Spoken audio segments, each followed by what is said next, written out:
Preparation में थोड़ा 2-3 महीने दिए थे उस टाइम पे। तो फिर बस एक पॉइंट से रह गया था उस टाइम पे थोड़ा सर फेलियर महसूस हुआ था। तो उस टाइम पे सर फ्रेंड ने रिकमेंड कर लिया था सर कि आप टीएनसी ज्वाइन कर लो, आप देखो कि यहाँ पे आपको क्या क्या कुछ मिल सकता है। तो फिर मैंने टीएनसी के साथ कंटिन्यू करके एक मोटिवेशन मिली थी, एक बूस्ट मिला था मुझे सर इससे।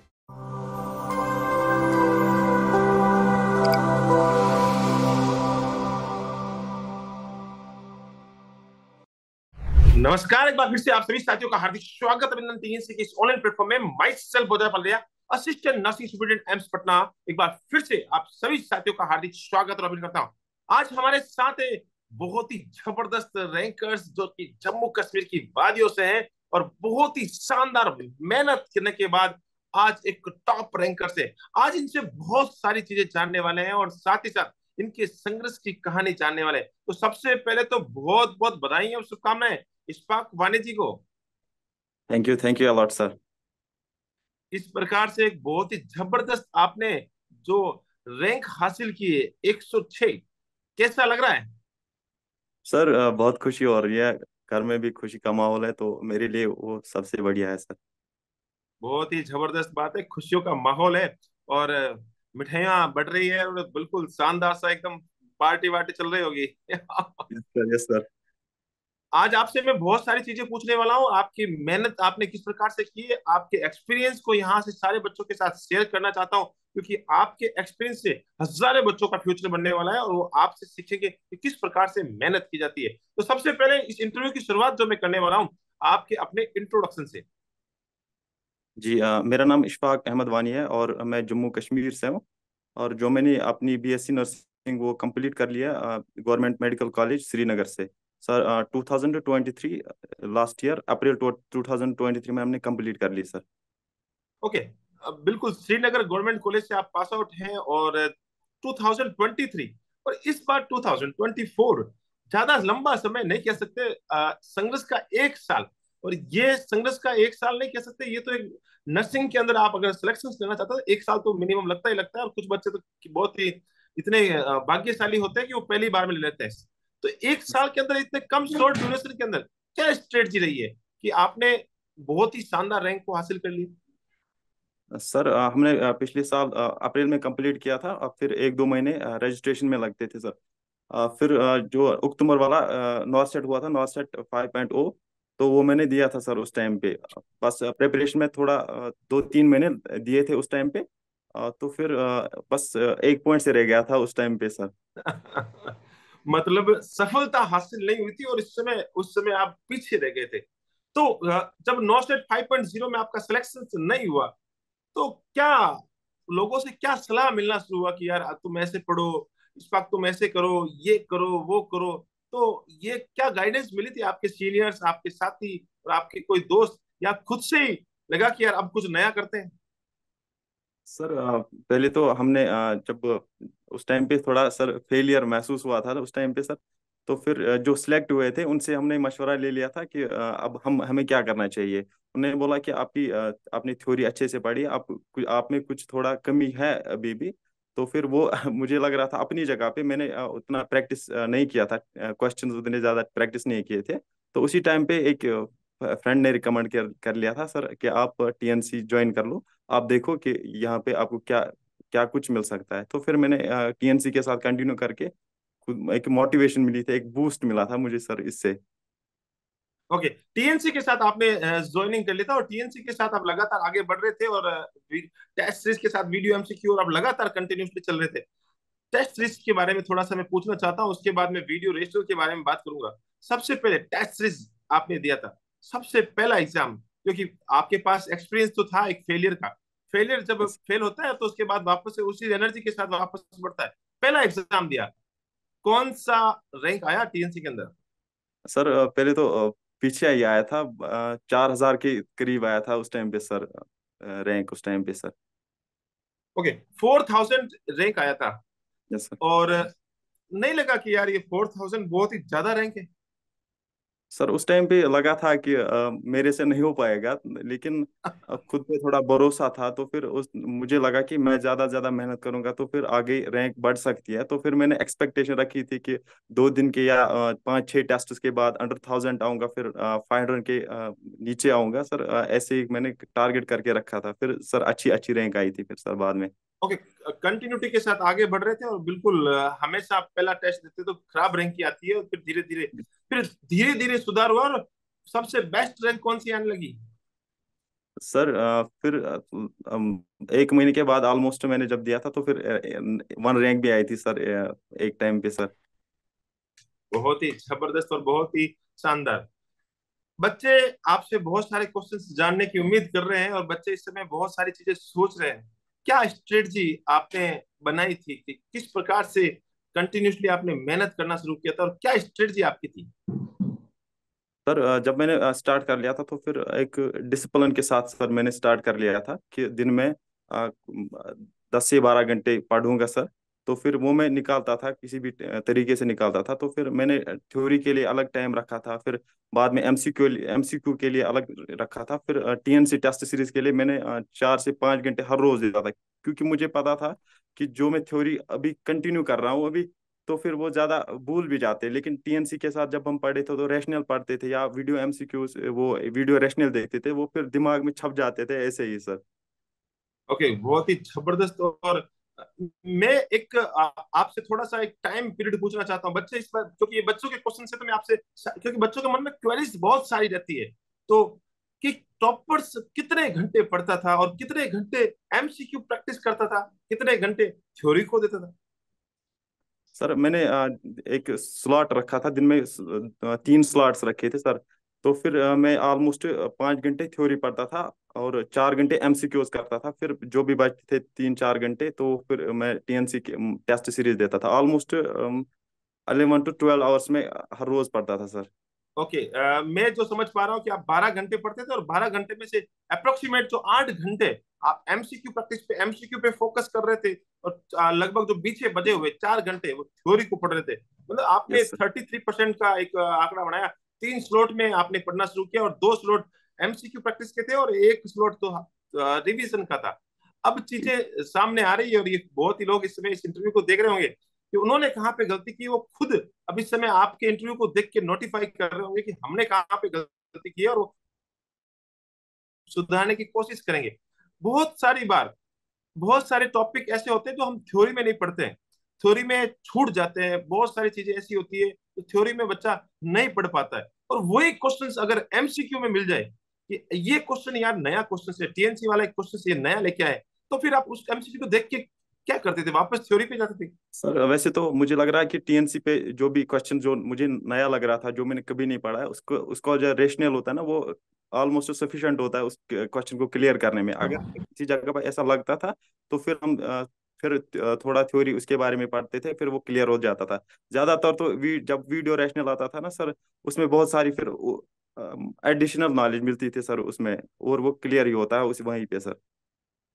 अब ये सबसे बड़ी बात है, और ये सबसे जबरदस्त बात है टीएनसी टेस्ट, इसमें हमने वीडियो रेशनल को भी ऐड किया है। और वीडियो रेशनल जो वीडियो एमसीक्यू बेच है, उसमें इतना स्ट्रॉन्ग बनाया गया है कि अगर बच्चा थ्योरी भी अगर उसकी कमजोर हो तो उसमें पूरा अपडेशन डाला गया है, और उसमें अगर वो वीडियो एमसीक्यू बेच अगर देख ले बच्चा, तो मुझे लगता है कि किसी भी प्रकार का डाउट उसके अंदर नहीं रहता है, सारा अपडेशन उसके अंदर है। अब मैं थोड़ा सा रेशनल्स के बारे में बात करता हूँ। जो वीडियो रेशनल्स की बात हो रही है, हर क्वेश्चंस के वो जो छोटे छोटे जो हमने रेशनल्स, आपको हर एक क्वेश्चन को 4 से 5 मिनट में हमने सोल्व करवा रखा है, तो कैसे रखते थे उनको, किस तरीके से आप देखते थे?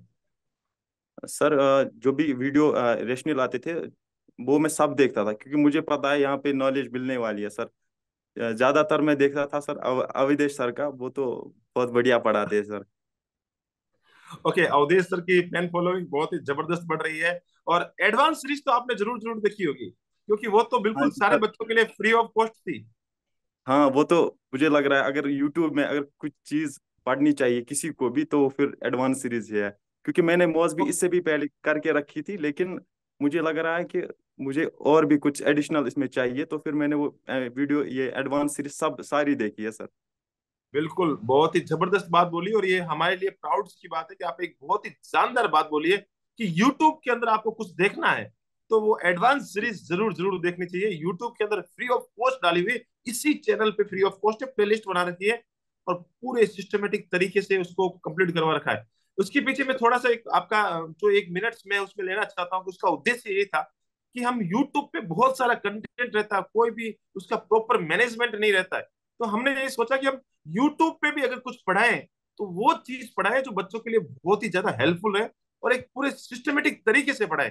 और वो हमने एडवांस सीरीज पूरे पूरी की पूरी मौसमी को वहां पे सॉल्व करवाया एक सिस्टमेटिक तरीके से और सिस्टमेटिक वे में, तो बच्चा मौसमी को वहां से अच्छे से सॉल्व कर सकता है और पढ़ने के बाद ही पता लगेगा कि क्या कंटेंट है। और आपने बता दिया कि बहुत ही फायदा मिला है। अब मैं सारी चीजें और आपसे धीरे धीरे धीरे धीरे आपके मन में जो चल रही है और बच्चों के मन में चल रही है उनको निकलवाना चाहता हूँ। टॉपर्स 12-12 घंटे पढ़ रहा है, लगातार पढ़ रहा है, टॉपर से भी गलतियां तो उस क्वेश्चन पेपर में 100% होती थी।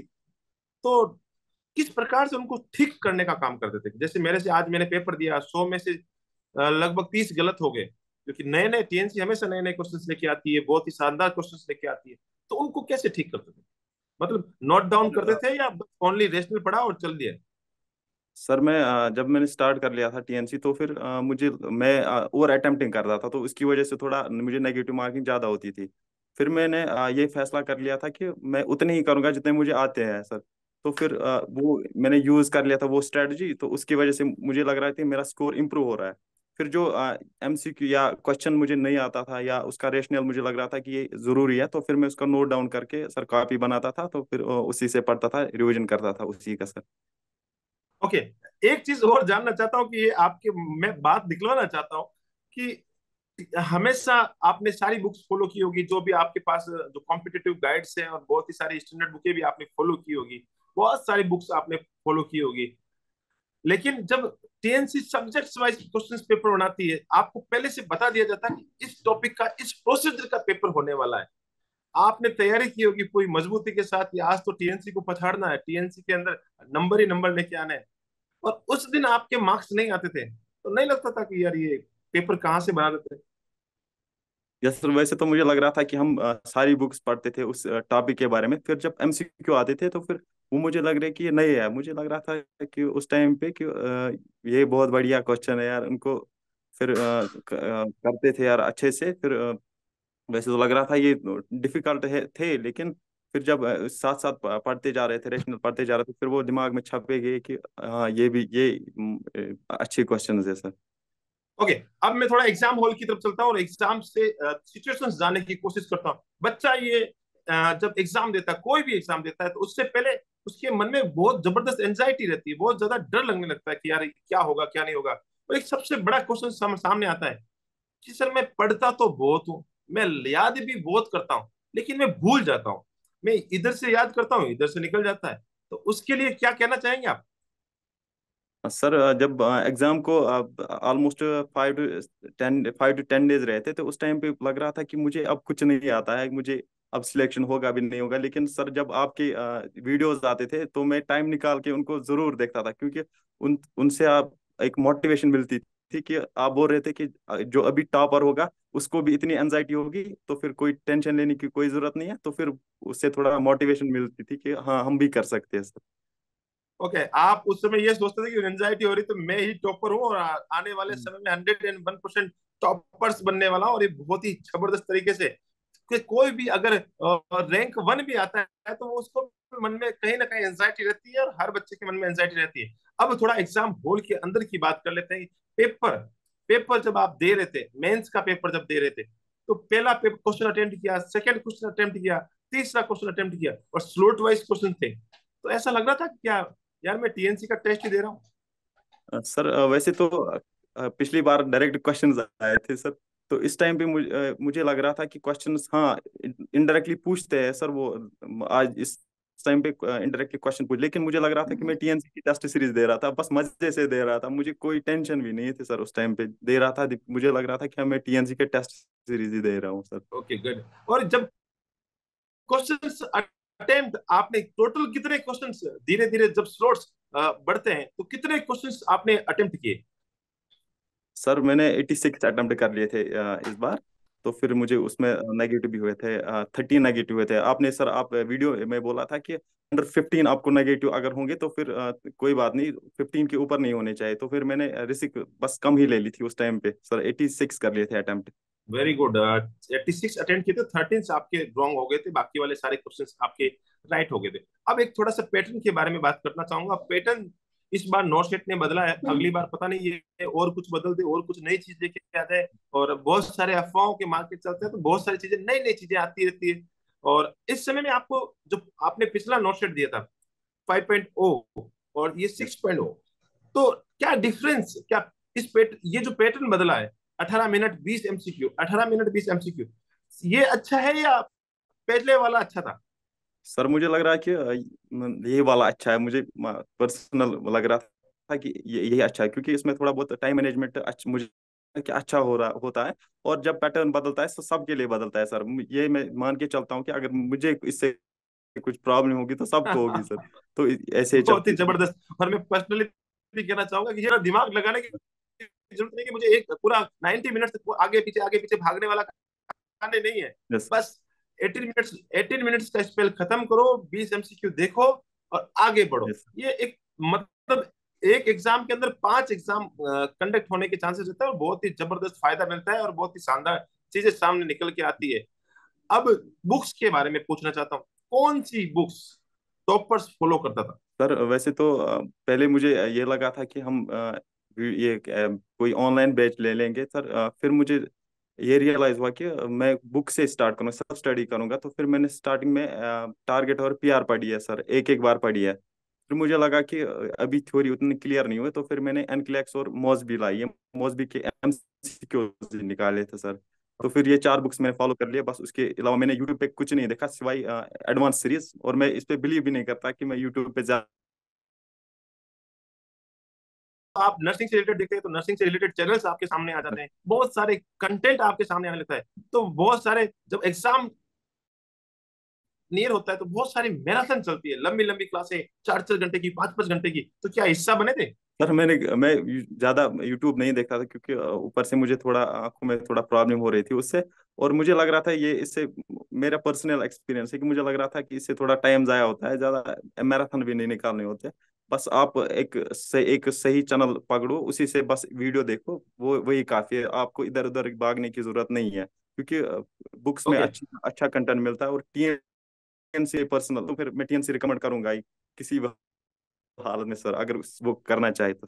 ओके, आपसे पूछे कि यूट्यूब पे सबसे बेस्ट फ्री कंटेंट कौन सा है, कि जाओ ये कंटेंट तो यूट्यूब सर पे वो जाके एडवांस देख ही सीरीज है, लो। उसके अलावा मुझे कुछ नहीं लगता। एडवांस सीरीज तो आप बोलोगे भैया फ्री ऑफ से उसको सब्सक्राइब करो, और जल्दी से जल्दी इस एडवांस सीरीज को तो जरूर जरूर कंप्लीट कर ही ले, तो बहुत ही बड़ा फायदा मिलेगा। चलो, बुक्स के बारे में बताया, ये सारी चीजें बताई, और बहुत ही इस समय मुझे बहुत ही जबरदस्त लग रहा है। एक चीज में, ये थोड़ा सा टेढ़ा क्वेश्चन है आपके लिए, और ये आपको लगेगा कि यार बहुत ही जबरदस्त क्वेश्चन मेरे से पूछा जा रहा है ये। अब मैं आपसे पूछूं कि ऐसा क्या आप चाहता हो कि बहुत सारे बच्चे फेलियर है, आपको लगता है कि मैं ये चीज, अगर मैं आज से 1 साल पहले या 2 साल पहले, जब मैं थर्ड ईयर पास आउट होते, तो मैं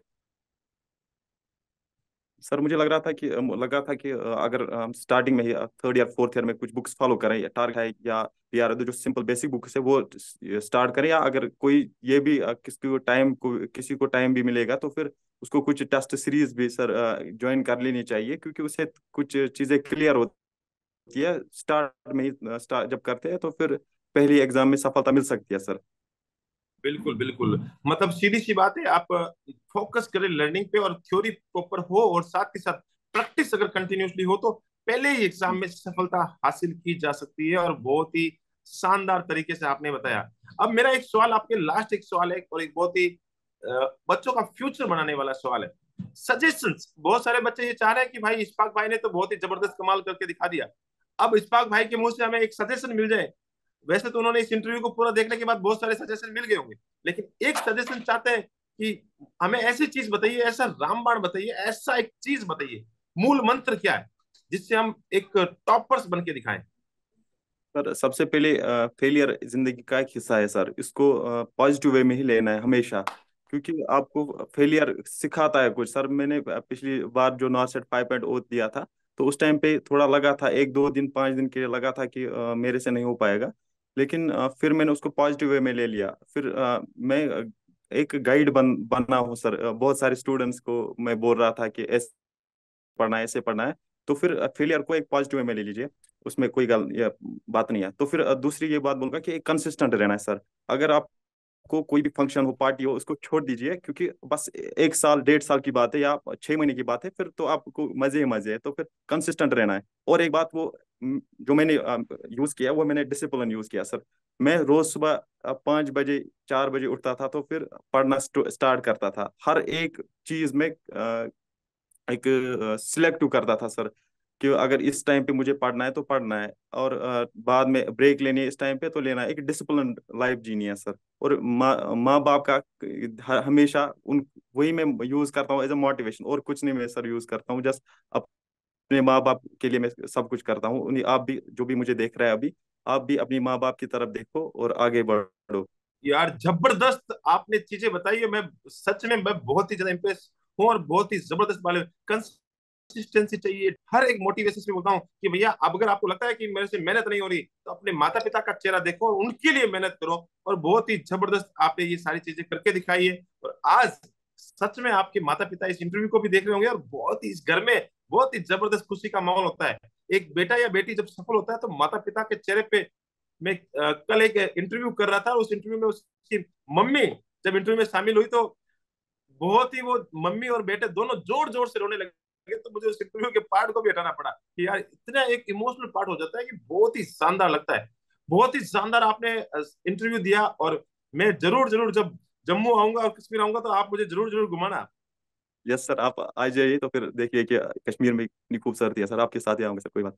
पक्का पक्का। तो बहुत बहुत बधाई और शुभकामनाएं आपके पूरे के पूरे परिवार को, आपके पूरे के पूरे जहां जिस जगह पे आप रह रहे, जिस कम्युनिटी में रह रहे, उस पूरी की पूरी कम्युनिटी को आप मिठाई खिलाएं। और उस पड़ोसी को तो जरूर खिलाएं जिन्होंने बोला था कि बेटा कब नर्सिंग कंप्लीट हो रही है और कब तुम हॉस्पिटल में लग रहे हो, तो उनको भी जरूर जरूर खिलाएं। ऐसे ही आप अपना नाम, साथ ही साथ अपने माता पिता का नाम, जिस कम्युनिटी से आते हैं उस कम्युनिटी का नाम, और साथ ही साथ जिस जगह से आते हैं उस जगह का नाम, और साथ ही साथ जितने भी गुरुजन आपको इस सफलता तक लेके आए उन सारे के सारे गुरुजनों का नाम, और जिस धरती से आते हैं उस धरती का नाम रोशन करते रहे, और साथ ही साथ टीएनसी का नाम हमेशा रोशन करते रहे। जय हिंद, जय Bharat and Vande Mataram. Thank you so much. Thank you.